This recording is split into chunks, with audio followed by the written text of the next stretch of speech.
audio is set to alerts only. Only important instructions will be announced.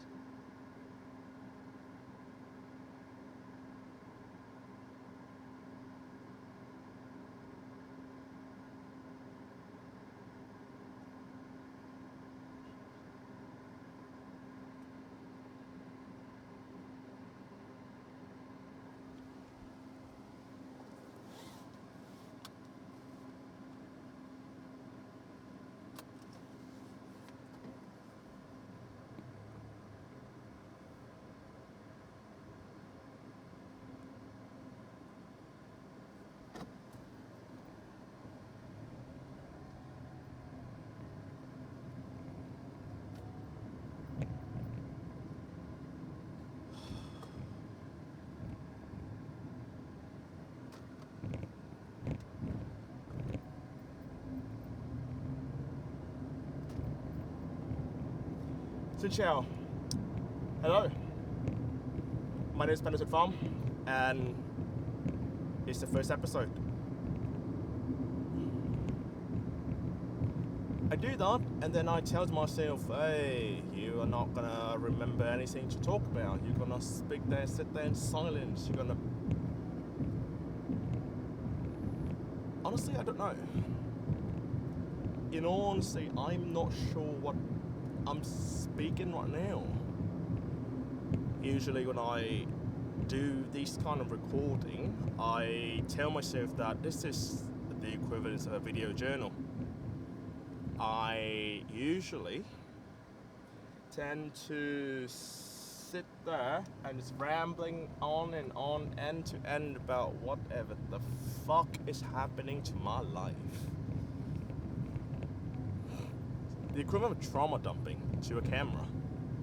And then I tell myself, simultaneously I want to tell myself, I want to be famous. I want to be big so everyone can hear my story. And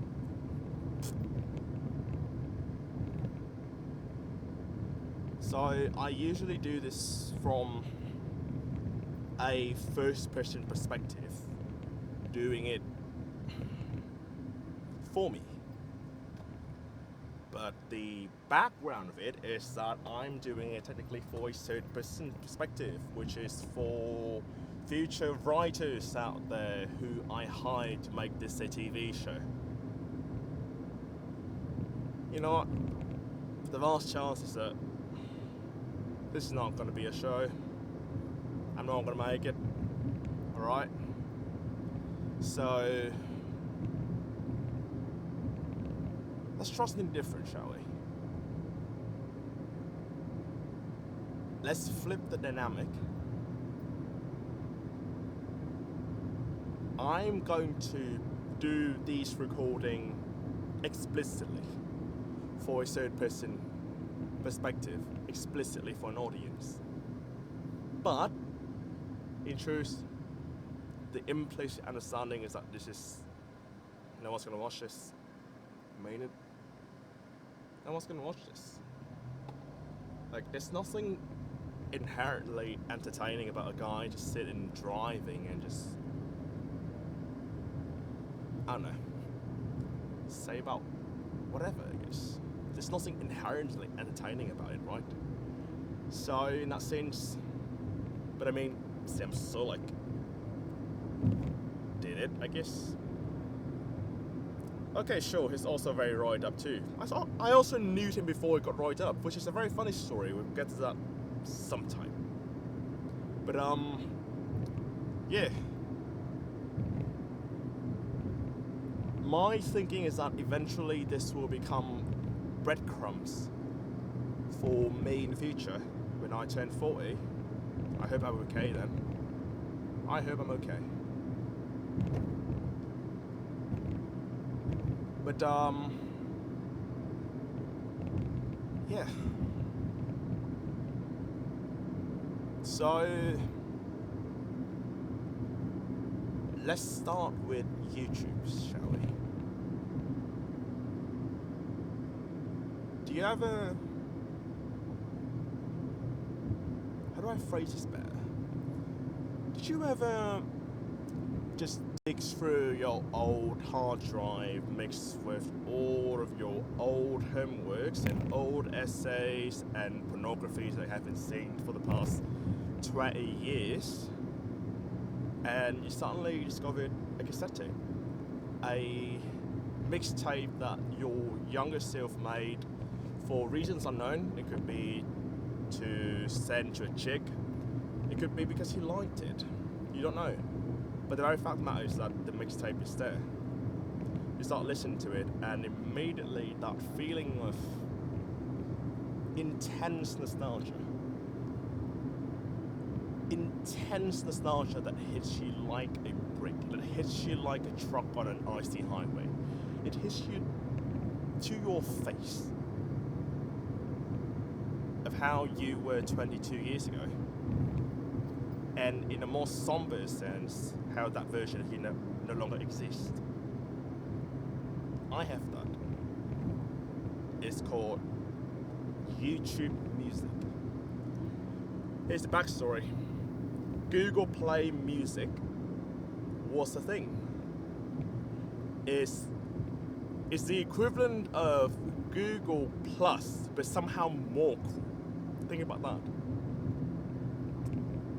It was the attempt of a major corporation at being hip and cool and being in the music business. Well, it shut it in the end. They switched it to YouTube Music because they figured that who the fuck cares about Google Play? I'm watching e-girls on YouTube. I might as well want to listen to music on the same platform for some weird bloody reason. Ego next to Tame Impala. Ego, Tame Impala. Ego, Tame Impala. Anyway, one of the pioneering features of Google Play Music, however, is that you could upload your own MP3 files. You could upload, if I remember correctly, up to 10,000 files, and it was synced across every single platform out there as long as it's connected to the internet. I was a kid back then, and I had my first smartphone. It was a Samsung Galaxy Young. So I uploaded every single illegal music file I've ever downloaded in my life, and I uploaded it to that server, Google Play Music. Google Play Music transitioned to YouTube Music. That entire library got transferred over.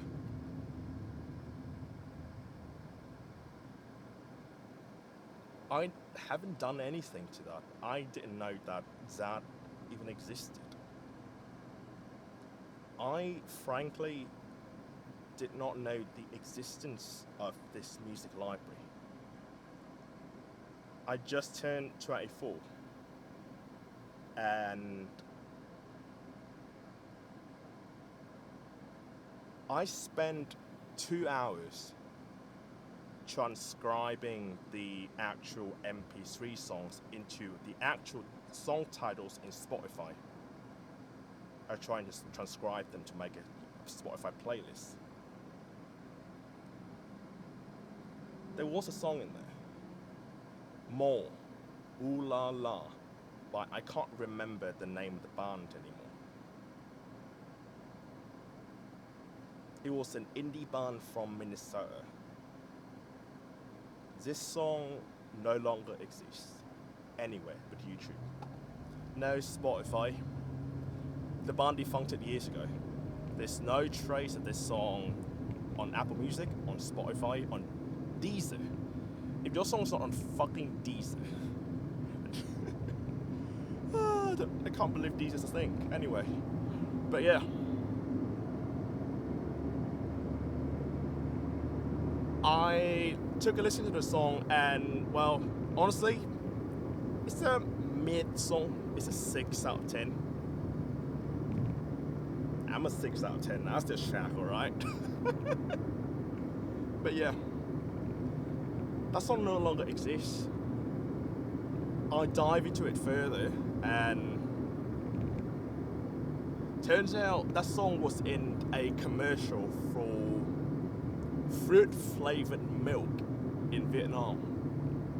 And I can't believe that's still a thing in Vietnam. I loved it. But anyway, that song was a commercial in Vietnam, and that was the highest the band ever got. They even made a response video about the song placement in the commercial. In 2017, an indie band from Minnesota got a song placed on a commercial halfway across the globe in Vietnam. 10 years later, there's almost no trace of that. There's almost no trace of the band, which disbanded years ago, of course. The YouTube channel literally got like 1,000 subscribers. The songs themselves aren't even available for streaming. And I felt something. I felt a strange emotion. I still couldn't put a pin to it to this day. It's just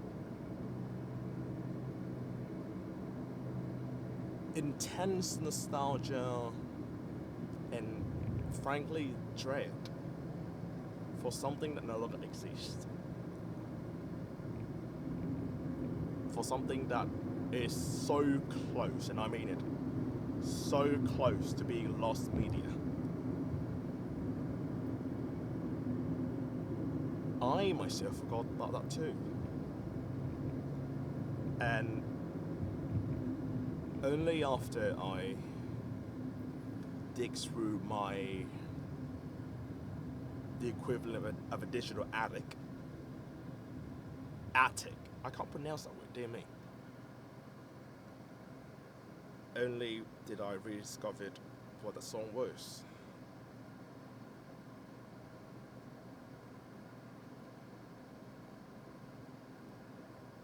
I thought about myself back then. I thought about how the version of me when I was 15 years old, he's broken, he's sad, he's absolutely miserable with no social life whatsoever, who don't even know how to make friends, who got confined, who frankly got assaulted.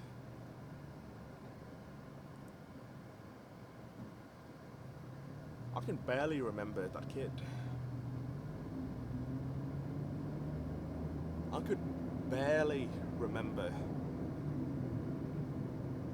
that version of myself, and that version of myself no longer exists.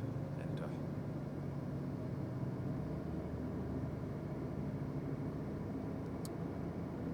I don't know. And it made me think about the nature of these recordings themselves.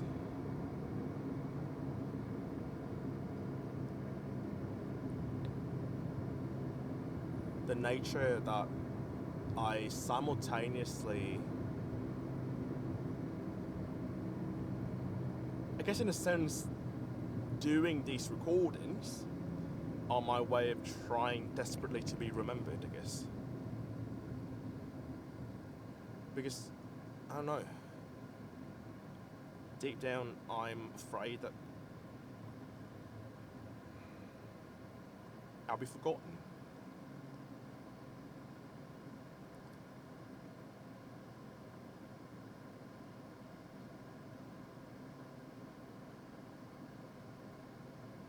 If I look at it at a higher philosophical point, then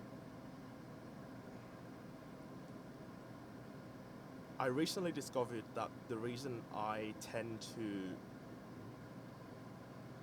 depersonalize is out of vengeance.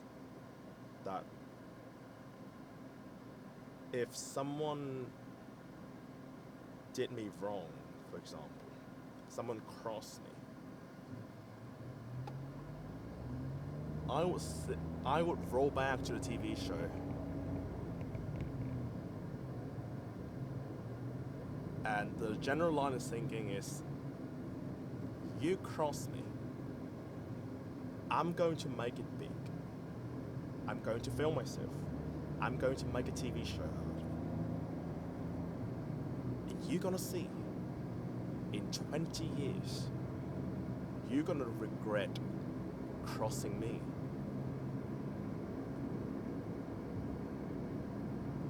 Recently, my friend Anthony made an observation. They won't remember.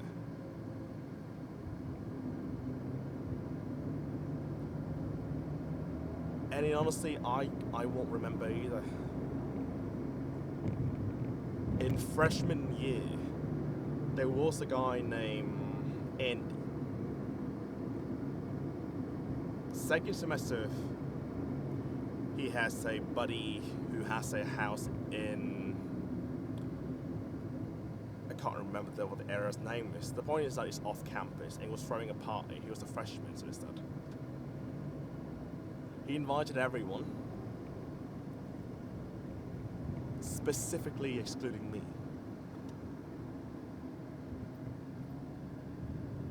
I'm not going to delve into the who's at fault here. The fact is that he excluded me, specifically.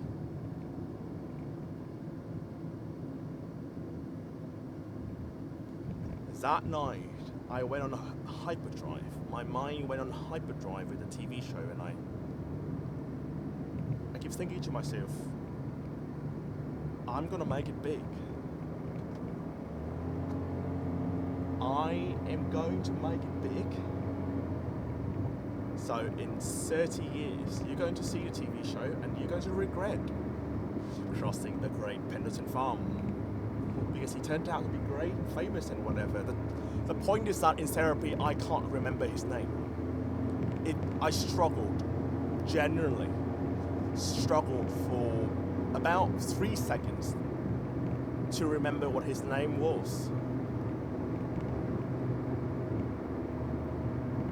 And the point of it all is that I won't remember this.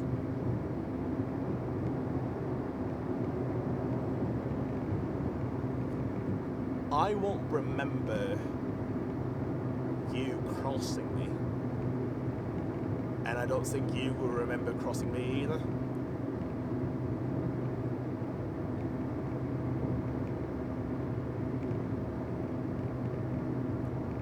In a sense, the imaginary TV show in my mind is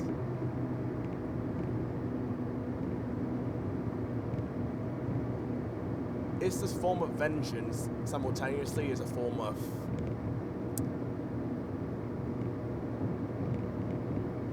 righting great wrongs. That's the word here. Righting great wrongs.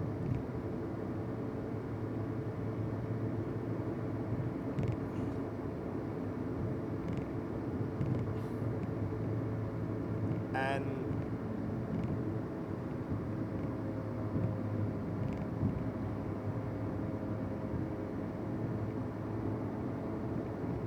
I can't be wronged, I said to myself. I can't possibly be wronged, because who am I? How do you dare wrong me? Think about that. How do you dare wrong me? Ego plays into the equation, of course.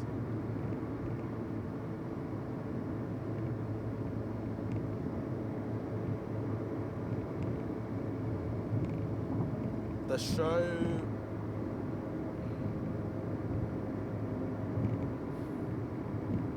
show is my form of refusing to accept the cards I was dealt with. That eventually I'm going to make it big. And those cards will play into my favor.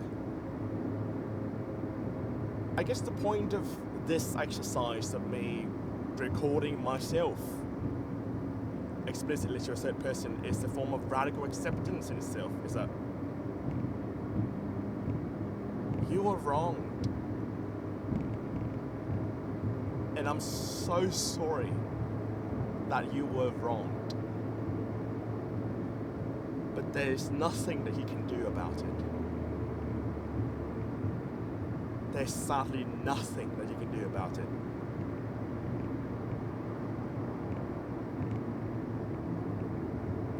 So, yeah. The reason why I'm doing this is to take it, hold it in my hand, kiss it goodbye, and leave it behind.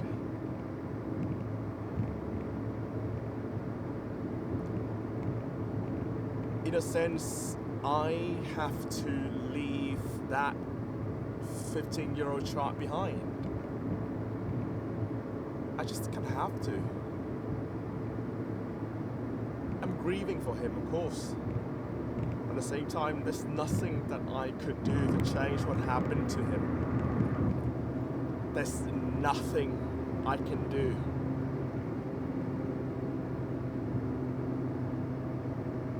So instead of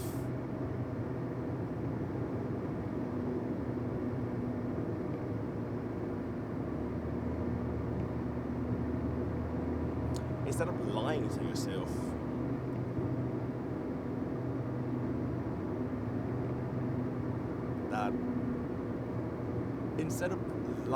yourself, that you're doing this for you, but in fact you're doing this out of fame and vengeance. For the next 2 months, I'm going to be explicitly doing it for fame and vengeance.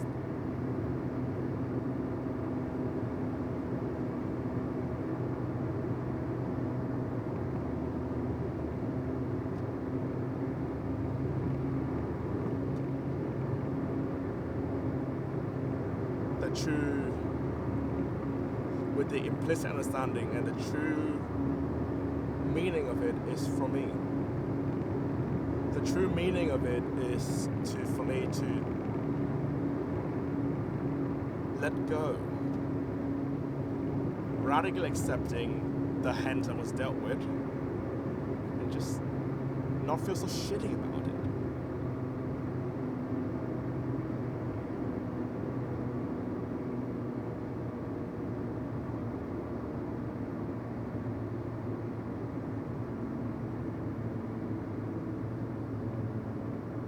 And with that is chapter 1. T-minus 45 days. 45 episodes.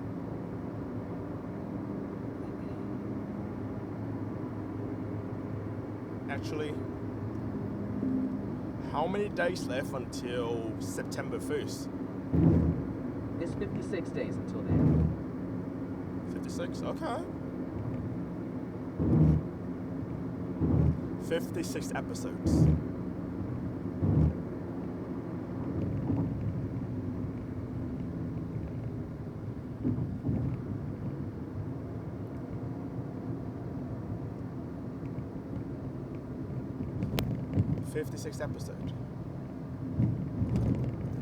So the first episode is to set the parameters of this world. In that sense, what do you mean it's a fucking date here? Come on now.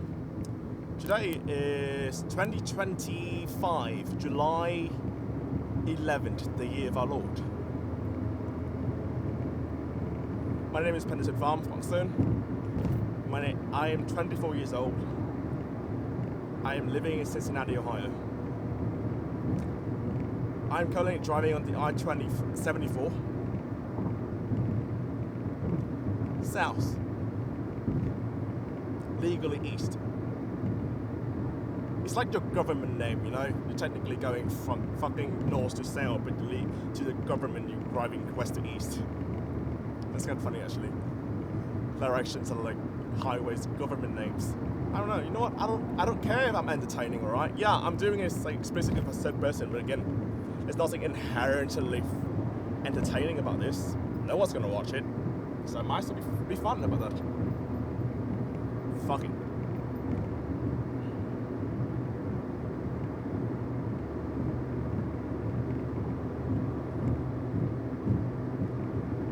I quit my job. Finish that. The parameters were is that I went to Mon-Ami University for 4 years. That was the majority of the main show. And then this is counting down to the finale. I quit my job because frankly I was working literally unpaid for 1% equity. And I decided on my birthday is that fuck that. Where has my self-worth gone to? Don't get me wrong, I'm an amazing coder. I can code any pornography website if you just ever gave me any type of pornography, I can make it. Any type of pornography, I can make it. I can build a website for it. I can make money out of it. That's the fucking American dream right there. But yeah, the parameters were is that honestly, in this moment right now, I'm fine. If I have to look into it from a third person perspective, I'm fine. Financially, honestly okay for the next 2 months. Also, my parents are subsidizing because I found out that they're surprisingly wealthy. Sure, they fucked my mental health up, but yeah, they are surprisingly wealthy.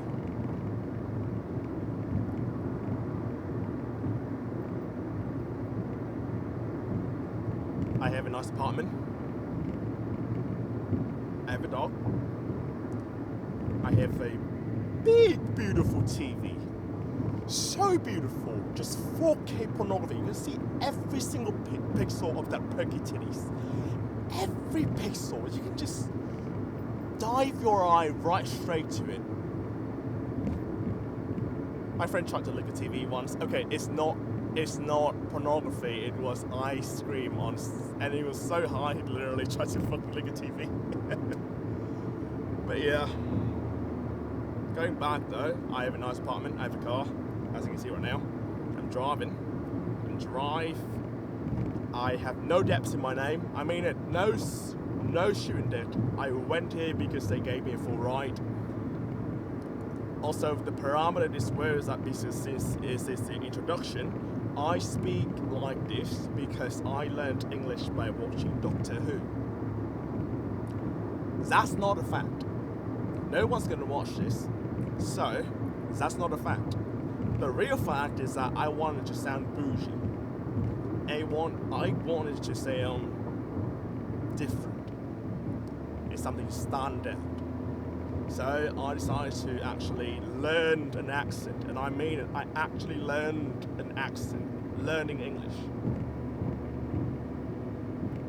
And social commentary, it kind of worked.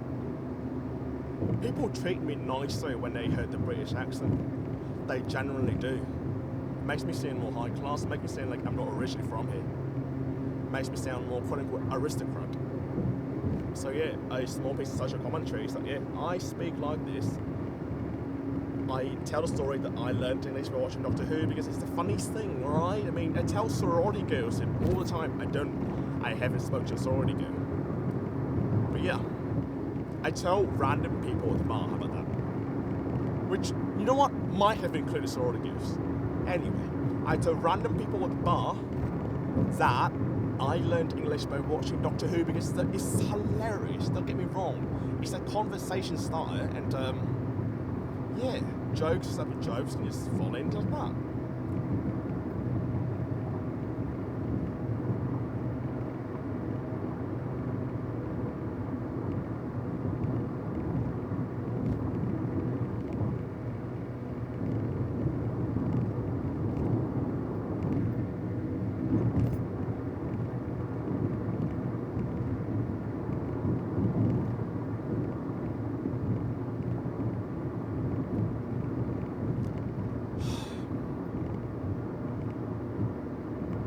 I live my life through lies. I frankly, honestly lie my way through life. I realise that. The backstory of mine, I learned English by watching Doctor Who. That's not a real thing. And it's only a very few a very few close people in my life who know that fact.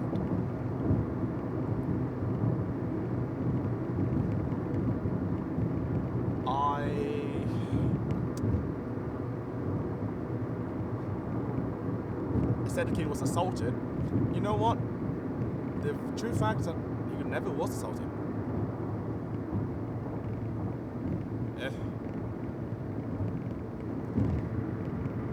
The totality of the things that the perpetrator did, honestly, it feels like a good representation. So I went with a lie.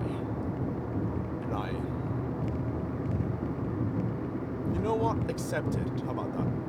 It's just semantics. He did assault you. Psychologically. And honestly, very close physically. Just accept it for his sake.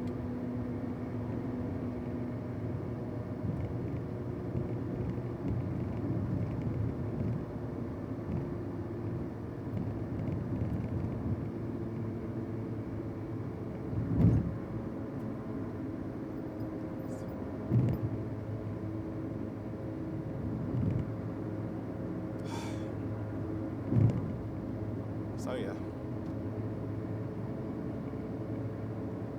Well, that's the parameter of the world for the next 56 days. It is 4:40 p.m. I'm driving into Cincinnati. For the next 56 days, I'm going to explicitly talk to a camera, to an audience, to you. And I'm going to try and tell a story. It will be shit, don't get me wrong. It will be shit. And honestly, no one's gonna watch it. Again. That's like the point. If no one's watching, it's safer to look at your audience and just tell all. If there's no one watching, when you look at the camera, it's safer. So in that sense, let's do this, shall we? Alright, I'll see you next time.